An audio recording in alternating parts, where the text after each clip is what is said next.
오늘 구속전쟁 5번째 시간입니다. 광야에서 배워야 할 것이라고 하는 제목으로 오늘 신명기 8장 15절부터 18절의 말씀을 가지고 함께 나누겠습니다. 얼마 전에 한국에서 나왔던 그러한 방송인데요. 제목은 강철부대라고 하는 그런 프로가 있었습니다.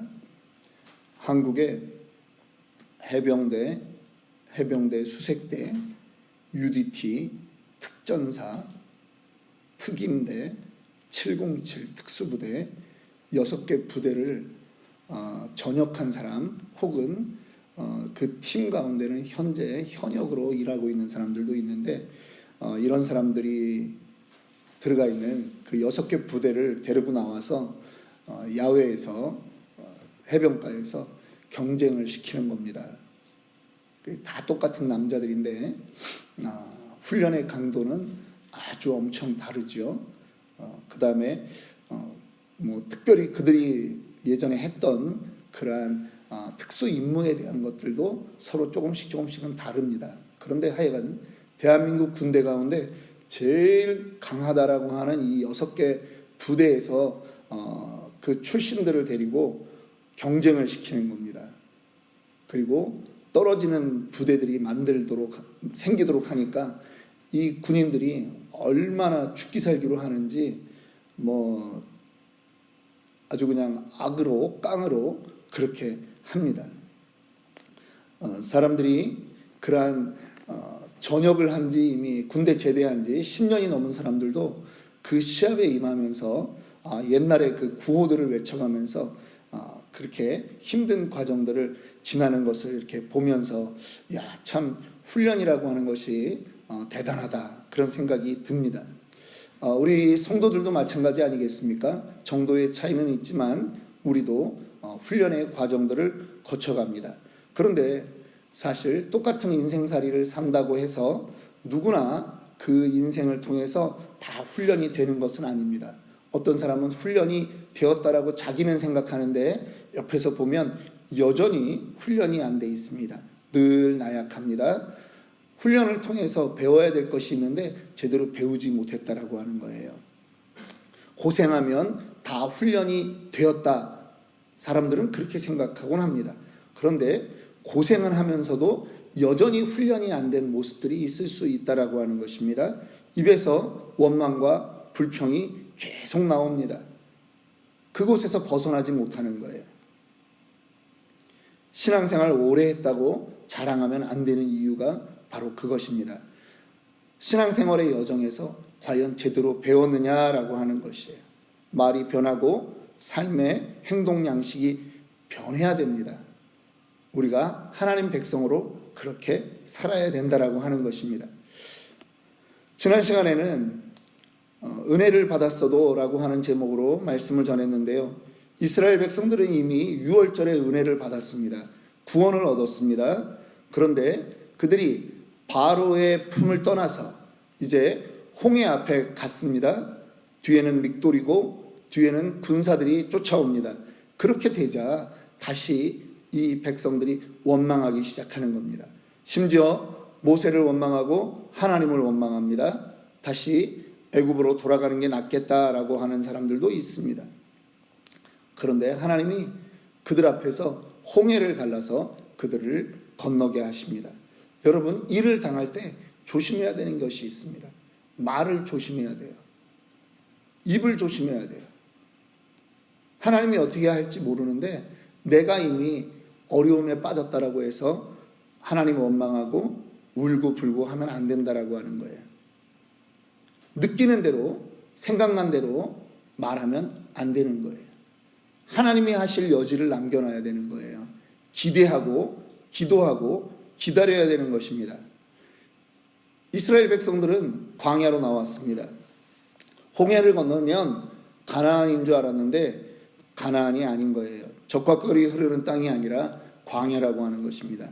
이 광야를 건너갈 때 하나님이 원하는 것이 있습니다. 이 광야를 배워야 된다. 이 광야를 배워야 된다. 이 광야가 어떤 땅인지 알아야 된다라고 하는 것입니다. 여러분들이 살아가고 있는 광야 같은 인생길 어떤 곳입니까? 15절 말씀 보도록 하겠습니다. 너를 인도하여 그 광대하고 위험한 광야 곧 불뱀과 전갈이 있고 물이 없는 건조한 땅을 지나게 하셨으며 또 너를 위하여 단단한 반석에서 물을 내셨으며. 이 광야는 어떤 곳이냐면 광대한 곳입니다. 아주 넓습니다. 시간이 많이 걸린다라고 하는 얘기예요. 위험한 곳입니다. 불뱀이 있고 전갈이 있습니다. 햇볕이 뜨겁고 일교차가 컸기 때문에 이곳에 불뱀과 전갈은 독이 바짝 올라있는 그러한 존재라고 하는 것입니다. 또 광야를 건너는데 이 광야에는 뭐가 없습니까? 물이 없습니다. 그래서 광야는 건조합니다. 오직 광야는 무엇으로만 살아야 됩니까? 흐르는 물이 없기 때문에 반석에서 내주시는 그 물로만 살아야 하는 것입니다. 그런 땅이 광야입니다. 광야는 또 어떤 땅인가? 예레미야 2장 2절에 보니까 하반절에 곧 씨 뿌리지 못하는 땅, 그 광야에서 나를 따랐습니다. 광야는 씨 뿌릴 수 없습니다. 경작할 수 없습니다. 여러분, 씨 뿌릴 수 없다면 유목민으로 살아야 된다라고 하는 거예요. 씨 뿌릴 수 없다면 그 땅은 그저 지나가야 되는 땅이라고 하는 거예요. 그 땅에서 뭐만 바라봐야 됩니까? 하나님만 바라봐야 되는 것이에요. 예레미야 2장 6절에 봅시다. 그들이 우리를 애굽 땅에서 인도하여 내시고 광야 곧 사막과 구덩이 땅, 건조하고 사망의 그늘진 땅, 사람이 그곳으로 다니지 아니하고 그곳에 사람이 거주하지 아니하는 땅을 우리가 통과하게 하시던 여호와께서 어디 계시냐 하고 말하지 아니하였도다. 그 땅의 성격이 그렇다라고 하는 거예요. 모은 것 같지만 모을 수 없는 것이 광야라고 하는 것입니다. 민수기 20장 5절을 봅시다. 너희가 어찌하여 우리를 애굽에서 나오게 하여 이 나쁜 곳으로 인도하였느냐. 예, 애굽 땅에 비하면요 광야는 아주 나쁜 땅입니다. 파종할 수 없는 것이 없고 무화과도 없고 포도도 없고 석류도 없고 마실 물도 없는 곳이에요. 여러분들 이 땅에 살면서 좀 모아보셨습니까? 한 번은 한국 갔다가 돌아오면서 LA에서 택시를 타고 집으로 돌아오는데 택시기사 아저씨도 아니죠. 저보다도 연세가 한 20은 많아 보이니까 꽤 연세가 많이 드신 분이에요. 근데 이제 과거를 1시간 넘게 이제 가는 길이다 보니 처음에는 별 말씀을 안 하시다가 이제 과거 이야기를 하십니다. 미국에 와서 고생했던 일, 그러면서 또 중간중간 대박이 터졌던 일들, 대박이 터져서 자기 소유의 아파트를 가지고 계셨다라고 하더라고요.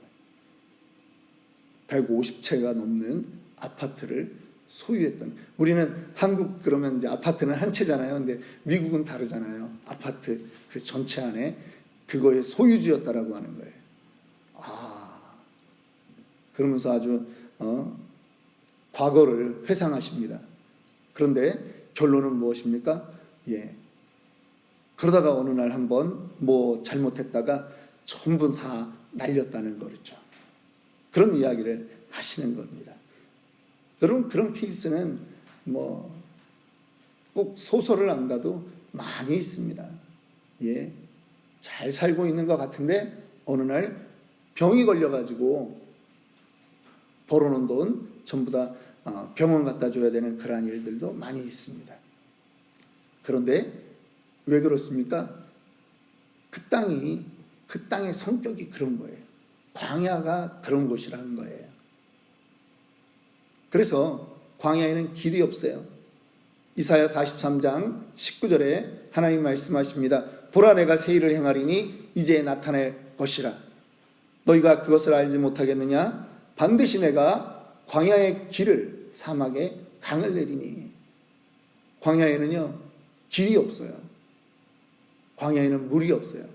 그래서 바람 불면 있었던 길도 사라지는 곳이 광야라고 하는 것입니다. 안내자가 필요한 이유가 거기에 있습니다. 그래서 어느 분이 쓴 책, 광야를 건너 사막을 건너갈 때 필요한 것이라고 하는 책을 쓴 지금 전라도에서 목회하고 계신 목사님이 쓴 책이 있는데, 그분의 책에는 광야는 그래서 지도가 필요한 것이 아니라 나침반이 필요하다라고 말합니다. 방향이 중요하다라고 하는 거예요. 거기서 나오려면. 그래서 은혜가 아니면 안 되는 것입니다. 광야에서의 나침반은 은혜인 것입니다. 신명기 32장 10절에 말씀합니다. 여호와께서 그를 황무지에서 짐승이 부르짖는 광야에서 만나시고 호위하시며 보호하시며 자기의 눈동자같이 지키셨도다. 아멘입니까? 예. 하나님께서 은혜를 베풀어 주셔야 되는 땅이 광야라고 하는 것이에요. 하나님을 만날 수 있는 곳이 광야인 것입니다. 정확히 말하면 하나님을 찾을 수밖에 없는 곳, 그렇게 하기 위해서 인도하신 곳이 광야라고 하는 거예요. 예수님도 광야로 가셨습니다. 성령이 인도하셨습니다. 들짐승과 함께 있었고 사단에게 시험을 당했습니다. 그러나 천사가 수종들었던 곳이 바로 광야였던 것입니다. 광야에 있다 보면요, 두려움에 빠지기 쉽습니다. 부족한 것이 너무 많기 때문입니다. 자연의 보호를 받을 수 없기 때문에 광야에서는 오로지 하나님의 보호하심만 의지해야 되는 것입니다. 그런데 왜 하나님은 우리를 잘 살겠다고 결심했는데 우리를 이런 광야로 인도하실까요? 이유는 단 한 가지입니다. 훈련시키기 위해서입니다. 하나님의 백성을 이 광야에서 훈련시키지 않으면 안 되기 때문입니다. 430년 애굽에서 지냈습니다. 모든 것을 애굽식 사고방식으로 살았던 것입니다. 한글학교 교장으로 2년 반을 하는데요, 정말 웃긴 일이 있었습니다. 우리의 자녀들이 자기가 유리할 때는 미국인 개념으로 생각을 하고요. 그래서 한국식을 거부하더라고요. 또 어쩔 때는 자기는 또 한국인이라고 또 얘기를 하는 거예요. 어느 자리에 쓰느냐가 그 유리하느냐를 가지고 얘네들이 미국에서 태어났는데 어쩔 때는 미국 개념을 가지고 살기도 하고 어쩔 때는 또 한국 거를 자기의 개념 속으로 가지고 들어오기도 하더라는 거예요. 그 어린 것들도 아주 똘똘해요. 한국 역사를 가르쳤더니 왜 우리가 그걸 배워야 되냐고, 여기는 미국이라고. 요것들이, 내가 역사 선생인데 요것들이 그래요. 애굽에 430년 살았더니 애굽식 사고방식을 가지고 가는 거예요. 훈련되어야 될 것이 무엇입니까? 축복의 원천에 대한 개념이 달라져야 된다라고 하는 거예요. 애굽에서는 나일강만 끼고 있으면 축복을 받을 수 있었어요. 나일강이 애굽 축복의 원천이라고 하는 거죠. 그런데 광야로 나오면 그것이 아니라고 하는 것을 빨리 인식해야 되는 거예요. 하나님을 바라봐야 된다라고 하는 것, 그것이 축복의 원천이라고 하는 것을 빨리 깨달아야 되는 것입니다. 그래야만 가나안 땅에 들어가면 이른 비와 늦은 비가 정말 축복이구나 하는 것에 얼른 적응할 수 있는 것입니다. 훈련되어야 될 두 번째 거는 무엇입니까? 사고방식의 변화가 필요한 거예요. 애굽에서는요, 물을 얼마나 길어다 날랐느냐에 따라서 수확이 달라집니다. 10양동이 갖다 부으면 아마 10배의 수확을 거둘 수 있을지 모릅니다. 그런데 가나안은 그렇지 않습니다. 가나안에서는 그렇게 안 되는 거예요. 하나님이 내려주시는 비가 아니면 안 되는 거예요. 가나안 땅은 물을 저장할 수 있는 땅이 아니라고 우리가 배우지 않았습니까? 사고방식이 빨리 변화되어야 돼요.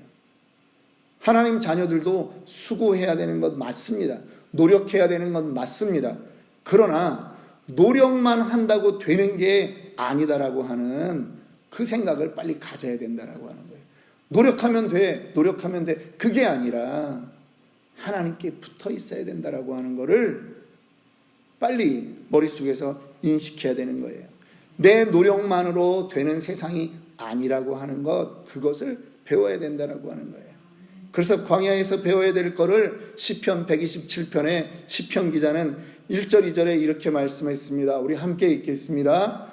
여호와께서 집을 세우지 아니하시면 세우는 자의 수고가 헛되며 여호와께서 성을 지키지 아니하시면 파수꾼의 깨어 있음이 헛되도다. 너희가 일찍이 일어나고 늦게 누우며 수고의 떡을 먹음이 헛되도다. 그러므로 여호와께서 그의 사랑하시는 자에게는 잠을 주시는도다. 우리가 광야에서 빨리 배워야 되는 것이 이것입니다. 왜 광야 같은 시간이 길어지냐고요? 아직 덜 배워서 그래요. 광야 대학 코스 이수가 아직 안 돼서 그래요. 내 고집을 계속 가지고 있으면 이 광야에서는 죽는단 말이에요. 하나님이 계속 밟으셔요. 하나님의 계획도 만만치 않거든요. 두 손 두 발 들 때까지 하나님도 여러분을 포기하지 않거든요. 그래서 하나님이 빨리 배우라고 하는 거예요. 빨리 항복하시는 게 낫습니다. 세 번째, 광야에서 배워야 되는 것은 바로 하나님의 뜻이 우리를 강하고 담대한 그러한 민족으로 바꾸는 것이다라고 하는 것을 빨리 깨달으셔야 돼요.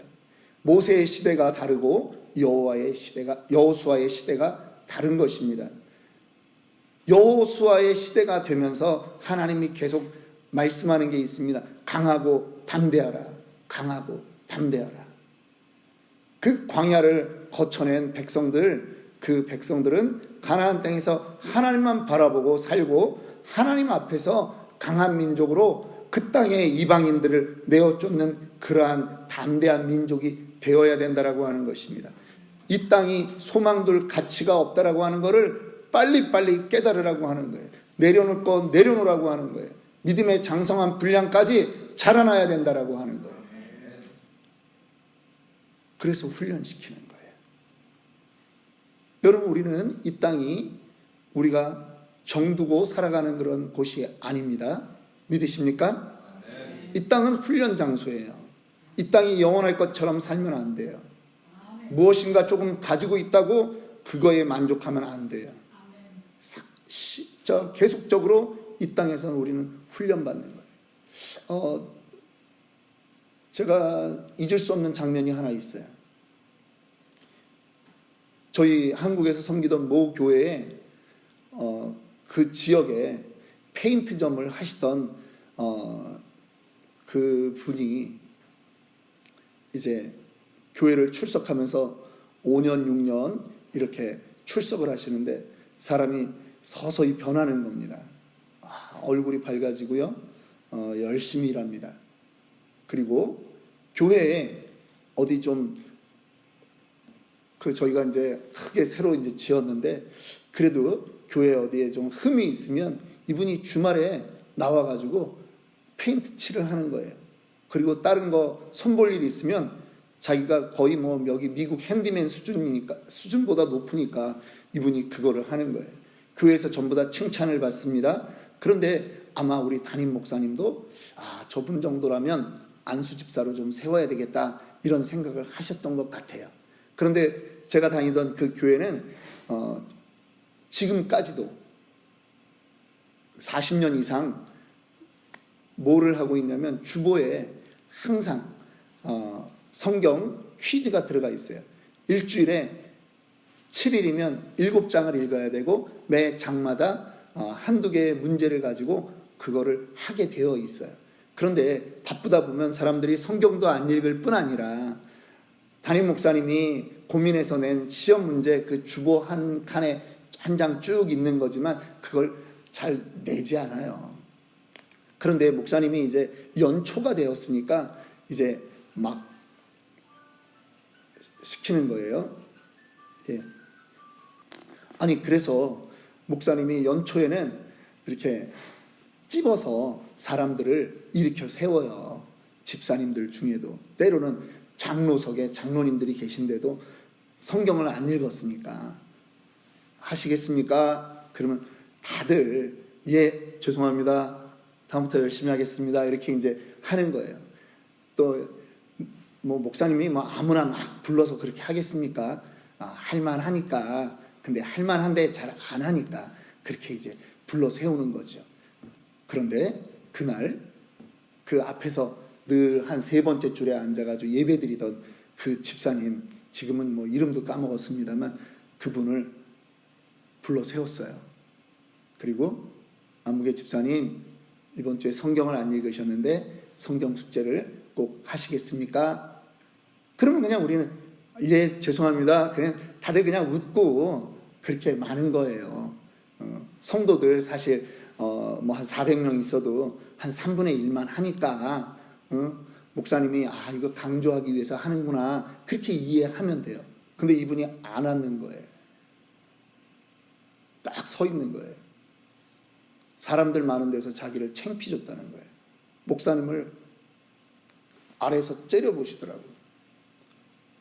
저희는 옆에 성가대에서 보면서 무슨 생각이 드냐면 저분이 교회 일을 그렇게 열심히 하고 자기를 내려놓은 것 같이 보였지만 자존심 상하는 데에서는 저분이 그 시험을 통과하지 못하시는구나. 아니나 다를까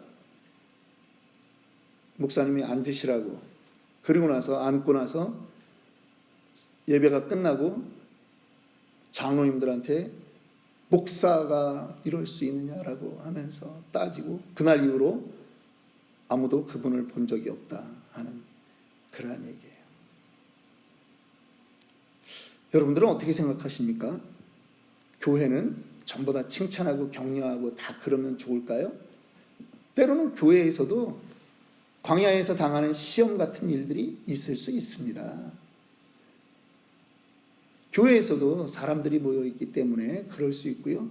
교회에서도 훈련이 필요하기 때문에 리더는 그러한 부분을 가르칠 수 있어요.